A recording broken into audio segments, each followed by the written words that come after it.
నమస్తే welcome to 69 TV news నేను మానస ముందుగా బులెటిన్ లో హెడ్లైన్స్ చూద్దాం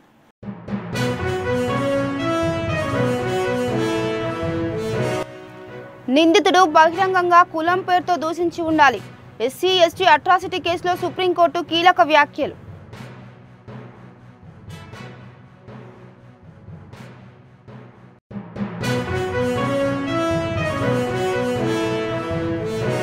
బీజేపీ కార్యాలయం ఉన్న కాలనీ పేరును గద్దర్ కాలనీగా మారుస్తాం మీ పార్టీ గద్దర్ అన్న రాష్ట్రంలో ఉందని గుర్తుంచుకోవాలన్న సీఎం రేవంత్ రెడ్డి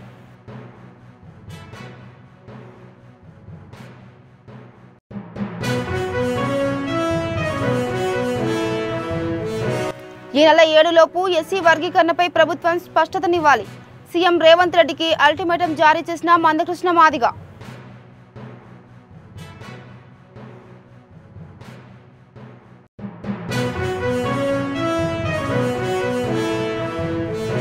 తెలంగాణ ఎక్సైజ్ అకాడమీలో ఎక్సైజ్ మంత్రి ఆకస్మిక తనిఖీ శిక్షణ పొందుతున్న కానిస్టేబుల్స్ వసతులపై ఆరా తీసిన జూపల్లి కృష్ణారావు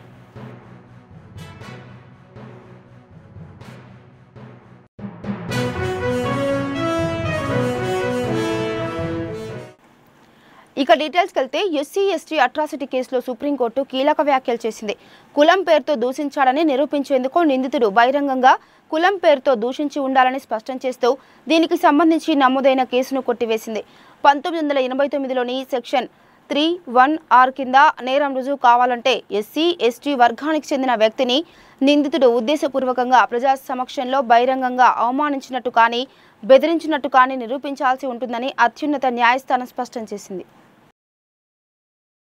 బీజేపీ కార్యాలయం ఉన్న కాలనీ పేరును గద్దర్ కాలనీగా మారుస్తానని తెలంగాణ ముఖ్యమంత్రి రేవంత్ రెడ్డి అన్నారు నేను ఒక మాట చెప్పదలుచుకున్నాను మరొకసారి మీరు మీ పార్టీ గద్దరన్నకు వ్యతిరేకంగా గద్దరన్న గౌరవాన్ని కించపరిచేలా మాట్లాడితే మీ పార్టీ కార్యాలయం ఉన్న ప్రాంతానికి గద్దరన్న పేరును పెడతాను మీ పార్టీ కార్యాలయం అడ్రస్ రాసుకోవాలంటే గద్దరన్న గల్లీ అని రాసుకునేలా చేస్తాను అని బీజేపీని కేంద్ర సహాయ మంత్రి బండి సంజయ్ని ఉద్దేశించి అన్నారు హైదరాబాద్లోని రవీంద్ర భారతిలో జరిగిన గద్దర్ జయంతి కార్యక్రమంలో ఆయన మాట్లాడుతూ అవార్డులు తమ వద్ద ఉన్నాయని బీజేపీ భావిస్తుందేమో కానీ మీ పార్టీ ఆఫీసు గద్దరన్న రాష్ట్రంలో ఉందని గుర్తుంచుకోవాలన్నారు అందుకే మీ పార్టీ ఉన్న కాలనీకి గద్దరన్న పేరును పెడతానని హెచ్చరించారు సీఎం రేవంత్ రెడ్డి మీరు మీ పార్టీ గద్దరన్నకు వ్యతిరేకంగా గద్దరన్న గౌరవాన్ని కించపరిచేటట్టు మాట్లాడితే మీ పార్టీ ఆఫీసు ఉన్న ప్రాంతానికి గద్దరన్న పేరు పెడతా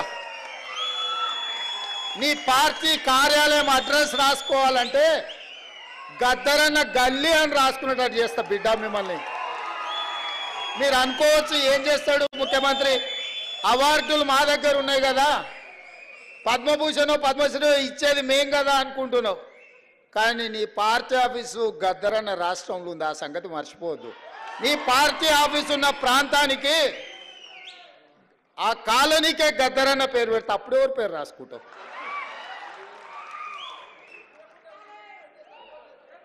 ప్రతిదానికి మా దగ్గర మందు ఉంది స్వామి ఇంతకు ముందు ఆయన కూడా గిట్లనే నీలిగిండు గద్దరన్నని గేటు బయట కూసబెట్టిండు ఏమైంది గేటు బయట కూసబెట్టిన ఆయన లోపల ఉన్నాయన గద్దె మీద కూర్చున్నాయన గొప్ప అనుకున్నాడు కానీ చూస్తుంటేనే ఆయన గద్దె కూలింది గేట్లు బద్దలైనాయి గద్దరన్న వారసులు లోపలుండ్రు గద్దరన్నని గేటు బయట కూర్చోబెట్టినోడు ఇవాళ గేటు దగ్గర కూర్చొని ఎవరన్నా వస్తారా అని వాళ్ళకరించడానికి ఎదురు చూస్తున్నాడు చకోర పక్షిలాగా గాయనకే గంతగతి పడితే నీకెంత పడుతుంది స్వామి నువ్వు అర్థం చేసుకో నువ్వేమి ఇయ్యకు నిన్ను ఇయ్యవని అడగను నువ్వు ఇయ్యనందుకు నిరసన తెలుపుతా ఎట్లయితే గద్దరన్నని గేటు బయట కూర్చోబెట్టినోనికి పట్టిన గతి ఉందో వచ్చే ఎన్నికల్లో నీకు గదే గతి పడుతుంది ఓట్ల విప్లవం వస్తుంది గంటలో నువ్వు కొట్టుకపోతావు మేము గద్దరన్నకి ఇవ్వాల్సిన గౌరవం కేంద్ర ప్రభుత్వం నుంచి మేమే ఇప్పిస్తాం రాహుల్ గాంధీతో మేమే మాట్లాడతాం అడగం సంతకం పెడతాం గద్దరన్న గౌరవం ఇచ్చడానికి కేంద్ర ప్రభుత్వం నుంచి నువ్వు మర్చిపోకు అహంకారం అనేది మంచిది కాదు విభేదాలు ఉండొచ్చు సైద్ధాంతికపరమైన విభేదాలు ఉంటే చరిత్రలో సైద్ధాంతికపరమైన విభేదాల మీద చర్చించుకున్న వాళ్ళు లేరా గౌరవించుకున్న వాళ్ళు లేరా మరి మీరెందుకు ఇంత అహంకారపూరితంగా వ్యవహరిస్తారు? అప్పుడప్పుడు మా పాశం యాదగిరి అన్నను మమ్మల్ని ఎడా పడా చెడా పడా తిడుతూనే ఉంటాడు. అంత మాత్రాన మా యాదగిరి అన్నను మేము వదులుకున్నామా? పెద్ద మనిషి అనుభవం ఉన్నాడు, ఎక్కడైనా ఏదైనా అటు ఇటు ఉంటే అంటాడు.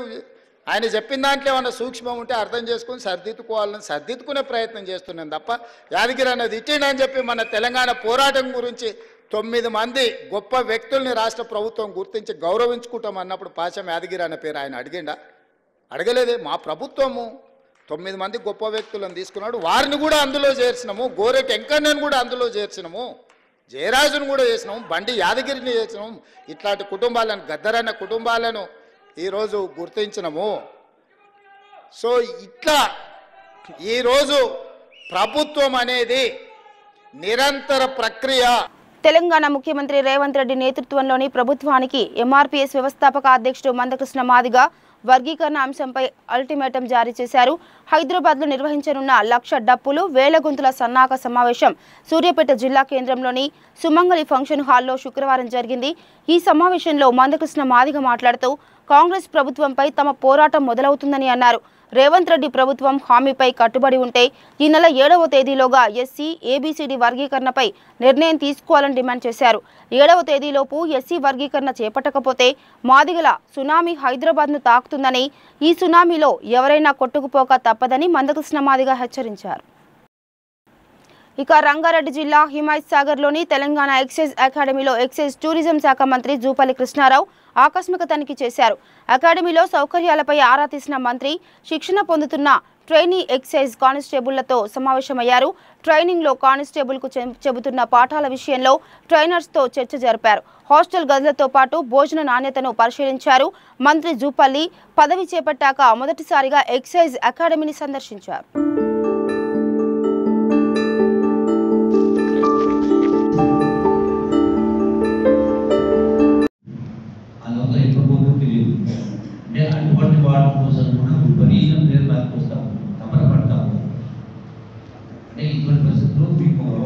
కొంచెం ముందుకు రమ్మని చెప్పండి. అయితే మీద సగానికి సగం మధ్య పడుతుంది. తెలంగాణ రాష్ట్రం ఎట్లయితే తెలంగాణ రాష్ట్రం రావాలని చాలా మంది దశాబ్దాల కథలలో చాలా మంది ప్రాంతాలు రాష్ట్రం వస్తుంది. ఈ రోజున అందుకే ఈరోజు ఇంతమంది మీకు ఉద్యోగాలు వస్తాం. I think this the first time so many people especially women officers also.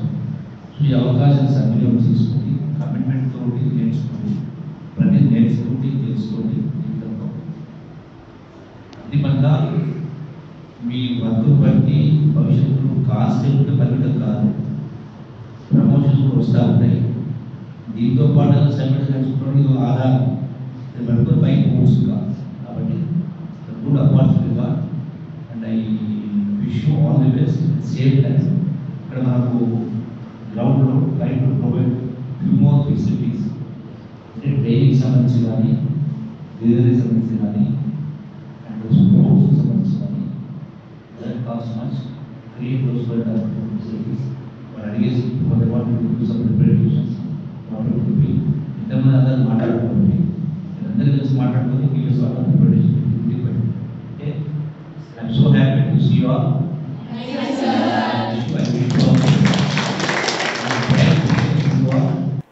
రాష్ట్రంలో గిరిజనుల ఉనికి ప్రమాదంలో పడే పరిస్థితి వస్తుందని మాజీ డిప్యూటీ సీఎం పుష్ప శ్రీవాణి ఆందోళన వ్యక్తం చేశారు. వారి ప్రయోజనాల కోసం గిరిజన కీలక చట్టాలపై స్పీకర్ మాట్లాడిన వ్యాఖ్యలను ఆమె తప్పుబట్టారు. స్పీకర్ వ్యాఖ్యలను ఖండించిన ఆమె దీనిపై ప్రతి ఒక్కరూ స్పందించాలని, స్పీకర్ అయ్యన్న పాత్రుడు చేసిన వ్యాఖ్యలను వెనక్కి తీసుకోవాలని డిమాండ్ చేశారు. జీవో నెంబర్ 3 మీద సుప్రీంకోర్టు జడ్జిమెంట్ విషయంలో జగన్ గారి మీద ఒక అబద్ధం వేసి ఎలా పడితే అలాగా నిందలేసినటువంటి మీరు, జగన్ గారి మీద రెచ్చిపోయినటువంటి మీరు ఈరోజు గిరిజనుల ఉనికి పోయేలాగా ఉంది, ఆ ఉనికే ప్రశ్నార్థకం అయ్యేలాగా ఉంది. 170 యాక్ట్ అని అంటే గిరిజనులకి ప్రాణం లాంటిది.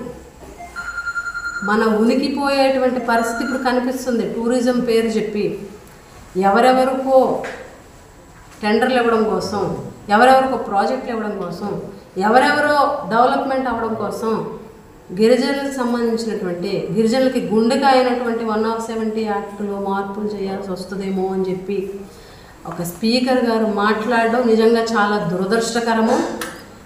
ఒక గిరిజన సంక్షేమ శాఖ మంత్రిగా పనిచేసిన, లేకపోతే ఒక గిరిజన ప్రాంతంలో కురుపం నియోజకవర్గం ఒక ఎమ్మెల్యేగా, ఒక గిరిజన బిడ్డగా దీన్ని తీవ్రంగా ఖండిస్తున్నాను.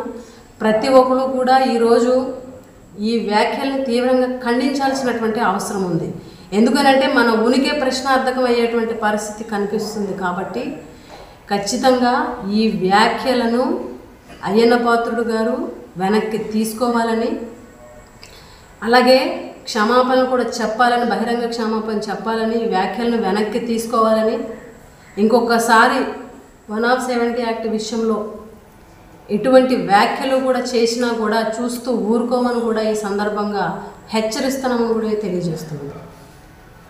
ఉత్తరాంధ్ర జిల్లాల ఉపాధ్యాయ ఎమ్మెల్సీ ఎన్నిక ఫిబ్రవరి 27న జరగనుందని విశాఖ కలెక్టర్ హరీంద్ర ప్రసాద్ తెలిపారు.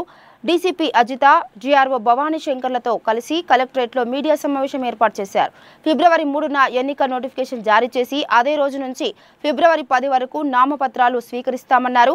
11న నామపత్రాల పరిశీలన, 13 వరకు ఉపసంహరణ గడువు ఉంటుందన్నారు. 27న ఉదయం 8 గంటల నుంచి సాయంత్రం 4 గంటల వరకు పోలింగ్ జరుగుతుందన్నారు.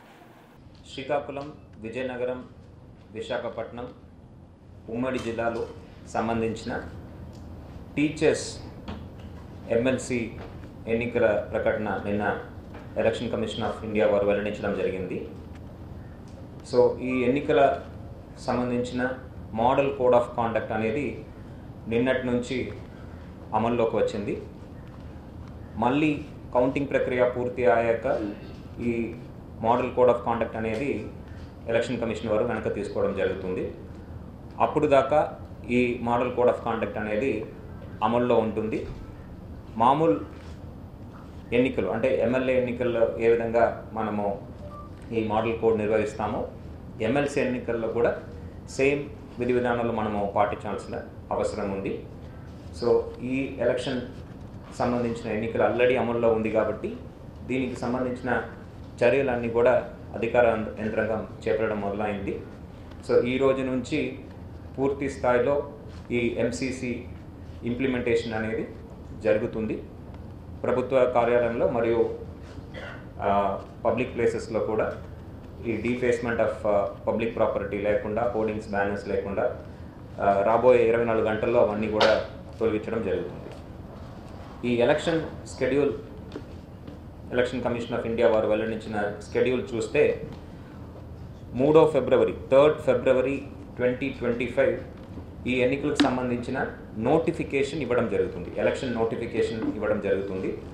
ఆ నోటిఫికేషన్ ద్వారా నామినేషన్ స్వీకరణ ఎక్కడ జరుగుతుంది, ఏ సమయం దాకా జరుగుతుంది, అదేవిధంగా ప్రతిరోజు ఎన్ని గంటల నుంచి ఎన్ని గంటల దాకా జరుగుతుంది అనే పూర్తి వివరణ ఈ ఎలక్షన్ నోటిఫికేషన్ ద్వారా 3వ తారీఖు ఫిబ్రవరి నెల 2025 సోమవారం ఇవ్వడం జరుగుతుంది.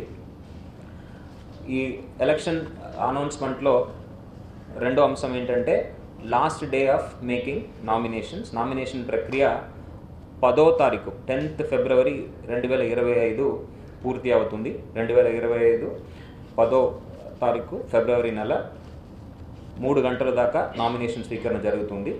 తర్వాత ఈ నామినేషన్ స్క్రూటినీ అనేది 11వ తారీఖు 11th ఫిబ్రవరి జరుగుతుంది. విత్డ్రాయల్ అనేది ఎవరైనా వెనక తీసుకునే సిచ్యువేషన్లో అది 13వ తారీఖు లోపల 13 ఫిబ్రవరి లోపల వాళ్ళు విత్డ్రాయల్ ఆఫ్ నామినేషన్ అనేది చేయవచ్చు. విత్డ్రాయల్ ఆఫ్ నామినేషన్ జరిగాక మనము final list of contesting candidates అనేది తయారు చేసి ఎలక్షన్ కమిషన్ వారికి పంపించడం జరుగుతుంది. పోలింగ్ అనేది 27 ఫిబ్రవరి 2025 27th ఫిబ్రవరి 2025 పోలింగ్ జరుగుతుంది. హవర్స్ ఆఫ్ పోలింగ్, ఎన్ని గంటల నుంచి పోలింగ్ మొదలై ఎప్పుడు ముగిస్తుంది అని చూస్తే పొద్దున 8 గంటల నుంచి సాయంత్రం 4 గంటల దాకా 8 AM to 4 PM పోలింగ్ జరుగుతుంది. కౌంటింగ్ ఆఫ్ ఓట్లో ఎన్నిక 3వ తారీఖు March 3rd 2025 counting of votes జరుగుతుంది. కౌంటింగ్ ఆఫ్ ఓట్స్ మీకు తెలిసినదే ఎమ్మెల్సీ ఎన్నికల ఎప్పుడు కూడా కొంత సమయం తీసుకుంటుంది. ఎందుకంటే మనము ట్రాన్స్ఫరబుల్ ఓట్స్ మనము ఇస్తున్నాం కాబట్టి మనకి సమయం తీసుకుంటుంది. సో ఓటింగ్ కౌంటింగ్ ప్రక్రియ ఒక రోజులో కంప్లీట్ కావచ్చు, it may go to the second day also, so depending on the turnout. So 8 March 2020 కల్లా 8 మార్చ్ 2020 కల్లా మొత్తం పూర్తి ఎలక్షన్ ప్రక్రియ కంప్లీట్ చేయాలని ఎలక్షన్ కమిషన్ వారు షెడ్యూల్ వెల్లడించడం జరిగింది. ఏలూరు జిల్లా నూజివీడు పట్టణంలో ఎంప్లాయీస్ కాలనీలో గురువారం రాత్రి ఏసీబీ రైడింగ్ తీవ్ర సంచలనం కలిగించింది. Social welfare college hostel warden Nagamani 30,000 రూపాయలు నగదు లంచం తీసుకుంటూ పట్టుబడ్డారు. హాస్టల్లో స్వీపర్గా విధులు నిర్వహిస్తున్న జాన్సీ అనే ఉద్యోగి నుండి లంచం డిమాండ్ చేయడంతో ఏలూరులో ఏసీబీని ఆశ్రయించినట్లు ఏసీబీ డీఎస్పీ సుబ్బరాజు వెల్లడించారు. నూజివీడు ఎంప్లాయీస్ కాలనీకి చెందిన జాన్సీ అనే ఆవిడ నూజివీడు ఎంప్లాయీస్ కాలనీలో ఉండే సోషల్ వెల్ఫేర్ గార్డ్స్ కాలేజీ హాస్టల్లో అవుట్సోర్సింగ్ సర్వెంట్గా పనిచేస్తున్నారు. ఆవిడ గత 5 సంవత్సరాలుగా అక్కడ పనిచేస్తున్నారు. చాలా కాలం పాటు జీతాలు రాలేదు, రీసెంట్గా కొద్దిగా జీతాలు వచ్చినాయని చెప్పి తర్వాత ఈ పోస్ట్లో ఆవిడని కంటిన్యూ చేయడానికి ఆ హాస్టల్కి సంబంధించిన వార్డెన్ అంటే హాస్టల్ వెల్ఫేర్ ఆఫీసరు నాగమణి గారు గత మొన్న డిసెంబరు నెల నుంచి ఆవిడ ఉద్యోగాన్ని రావద్దు, నువ్వు 1,00,000 రూపాయలు తీసుకొస్తేనే నువ్వు ఉద్యోగంలోకి రాణిస్తానని చెప్పేసి ఆపేయడం జరిగింది. దాని మీద ఆవిడ అంత డబ్బులు నేను ఇచ్చుకోలేను, నాకు జీతాలు కూడా సరిగ్గా రావట్లేదని చెప్పేసి 50,000 అని చెప్పేసి మళ్ళీ 50,000 తగ్గించారు. అప్పటికి 30,000 ఇస్తానని చెప్పేసి ఇవిడ ఒప్పుకున్నారు. తర్వాత ఆ డబ్బులు ఇవ్వడం ఇష్టం లేక మన ఏలూరు ఏసీబీ ఆఫీస్కి అప్రోచ్ అవ్వడం జరిగింది. తర్వాత మేము ప్రిలిమినరీ ఎంక్వైరీ చేసి ఈరోజు సాయంత్రం ఒక ట్రాప్ ప్లాన్ చేసాం. దానికి సంబంధించి ఈరోజు సుమారు రాత్రి 8 గంటలకి ఎంప్లాయీస్ కాలనీలో ఈ నాగమణి గారు అద్దెకుంటున్న ఇంట్లో ట్రాప్ కండక్ట్ చేయడం జరిగింది. ఈ ట్రాప్ టైంలో ఈ నాగమణి గారు ఆవిడ భర్త రామోజీరావు, అతను ప్రైవేట్ ఎంప్లాయీ, వీళ్ళిద్దరూ కూడా ఈ ఫిర్యాదు ఝాన్సీ దగ్గర 30,000 రూపాయలు లంచం సొమ్ము తీసుకోవడం జరిగింది. కెమికల్ టెస్ట్ కూడా కండక్ట్ చేయడం జరిగింది. దాంతో అంతా కూడా పాజిటివ్ రిజల్ట్ వచ్చింది. దీనికి సంబంధించి ఫర్దర్గా మిగతా డీటెయిల్స్ అన్నీ కూడా ఎంక్వైరీ చేస్తున్నాం. ఎంక్వైరీ అనంతరం వాళ్ళని కోర్టుకు హాజరుపెట్టి నెక్స్ట్ చర్యలు తీసుకుంటాం. యాదాద్రి భువనగిరి జిల్లా చౌటుపల్లి మండలం రెడ్డిబావి గ్రామంలో నీళ్లు లేని బావిలో నక్క పడింది. నక్కను చూసేందుకు గ్రామస్తులు బావి దగ్గరకు వెళ్లి చూస్తున్నారు. గ్రామంలో ఎక్కడ అడవి లేకపోయినా నక్క ఎక్కడి నుండి వచ్చిందని స్థానికులు అనుకుంటున్నారు. ఈ మధ్య గ్రామాల్లోకి అడవి జంతువులు వస్తున్న సంఘటనలు వరుసగా చోటు చేసుకుంటున్నాయి. స్థానిక ఫారెస్ట్ అధికారులకు సమాచారం ఇవ్వడంతో నక్కను బావిలో నుండి బయటకు తీశారు.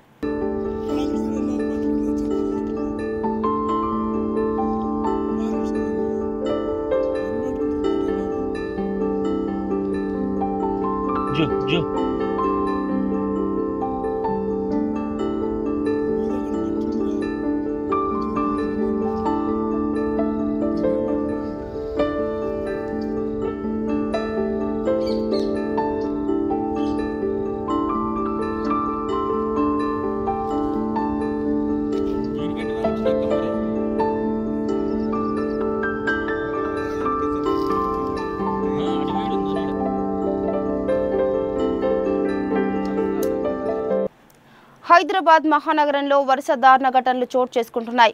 ఇటీవలే మీర్పేటలో భార్యను హత్య చేసి వారం 10 రోజుల పాటు ఆమె డెడ్ బాడీతో పాటే గడిపిన ఘటన మరవక ముందే మరో దారుణ ఘటన వెలుగులోకి వచ్చింది. గత 8 రోజుల క్రితం వారాసిగూడలో గుండెపోటుతో లలిత అనే మహిళ ఇంట్లోనే మృతి చెందింది. దహన సంస్కారాలకు డబ్బులు లేక తల్లి మృతదేహంతో 2 కూతుళ్లు ఇంట్లోనే 8 రోజుల పాటు గడిపారు. ఆ తర్వాత స్థానిక ఎమ్మెల్యే దగ్గరికి వెళ్లి జరిగిన విషయం చెప్పారు. దీంతో పోలీసులకు సమాచారం ఇవ్వాలని ఎమ్మెల్యే వారికి సూచించారు. అనంతరం ఆ కూతుళ్లు పోలీసులకు సమాచారం ఇవ్వగా హుటాహుటిన ఘటనా స్థలానికి చేరుకున్న పోలీసులు కేసు నమోదు చేసుకుని దర్యాప్తు ప్రారంభించారు. దహన సంస్కారాలకు పోలీసులు కావలసిన ఏర్పాట్లు చేశారు.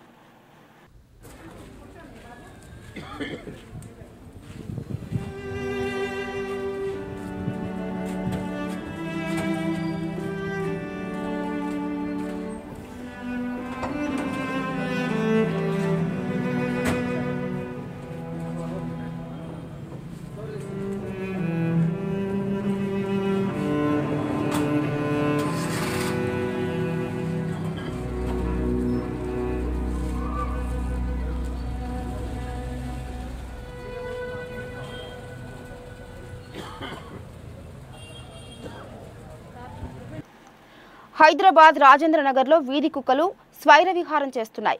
డైరీ ఫామ్ గోల్డెన్ హైట్స్ కాలనీలో ఇంటి ముందు ఆడుకుంటున్న చిన్నారిపై కుక్కలు దాడి చేశాయి. విచక్షణ రహితంగా 2 కుక్కలు దాడి చేయడంతో గాయపడిన చిన్నారి భయంతో వణికిపోయి కింద పడ్డ చిన్నారి కాళ్లను పట్టుకొని రోడ్డుపైకి ఈడ్చుకుంటూ వెళ్లాయి వీధి కుక్కలు.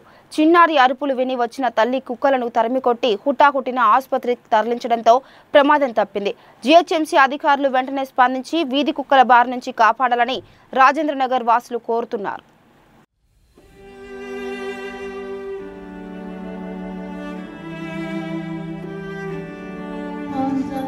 ఏం పేరమ్మా ఇది? సుహాసిని. ఎంత వయసు ఎంతమ్మా? 4 సంవత్సరాలు. नमस्ते, सत श्री अकाल, अस्सलाम वालेकुम रहमतुल्लाहि व बरकातुहू। ये जरत चैतन्या वगैरह ये जो हमारा एरिया है गोल्डन हाइट्स हैप्पी होम का, यहाँ पे कुत्ते बहुत हो गए हैं। इस पर जो है ज़रूरी है एक्शन लेना। गवर्नमेंट लेके जाती है फिर लाके इधर छोड़ने बोल के भी रूमर्स है। इस पर एक्शन लीजिए प्लीज़। बड़े बुजुर्ग लोग हैं, नमाज़ों को निकलते हैं, इबादत को निकलते हैं, कोई मंदिर जाता है, कोई मस्जिद जाता है। छोटे छोटे बच्चे हैं, यहाँ पे कंस्ट्रक्शन भी एरिया है, बच्चे खेलते हैं लेबर्स के। तो प्लीज़ इमीडिएटली हम आप तमाम जिम्मेदारान से, रिस्पॉन्सिबल अथॉरिटीज़ से, गवर्नमेंट की, तेलंगाना के, हम तहे दिल से रिक्वेस्ट करते हैं कि वो इमीडिएटली एक्शन ले इस पर और कोई नतीजा हमको मिलना चाहिए। ఇక బులెటిన్ ముగించే ముందు హెడ్లైన్స్ మరోసారి.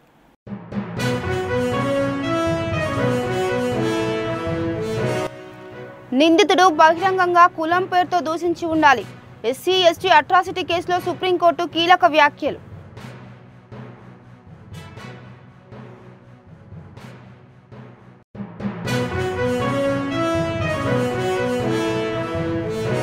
బీజేపీ కార్యాలయం ఉన్న కాలనీ పేరును గద్దర్ కాలనీగా మారుస్తాం. మీ పార్టీ గద్దర్ అన్న రాష్ట్రంలో ఉందని గుర్తుంచుకోవాలన్న సీఎం రేవంత్ రెడ్డి.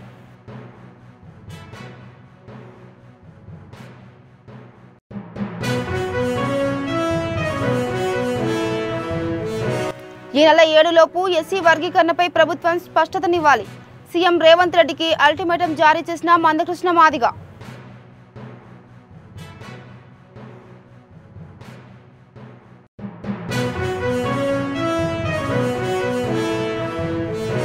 తెలంగాణ ఎక్సైజ్ అకాడమీలో ఎక్సైజ్ మంత్రి ఆకస్మిక తనిఖీ. శిక్షణ పొందుతున్న కానిస్టేబుల్స్ వసతులపై ఆరా తీసిన జూపల్లి కృష్ణారావు.